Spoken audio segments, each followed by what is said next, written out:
This is the Door and Signal channel. Today we have a 2011 GMC Sierra 1500. It's got a broken taillight here, and I think this is going to be pretty easy to replace. It looks like there's two Phillips screws here, so I'm going to unscrew that and see if the whole mechanism comes out. So we'll be right back. Alright, we got it off here. There's just two screws here. Pull that off, and then these little tabs pop into here. Whole thing comes off, so this is going to be pretty easy. Just have to, I think, twist these. Yeah, so we'll twist all three of these and that one and put the new one in here.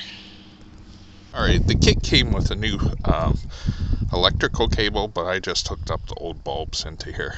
So basically you're just going to line these up with the holes here, get it to snap in. This will be really hard to do one-handed.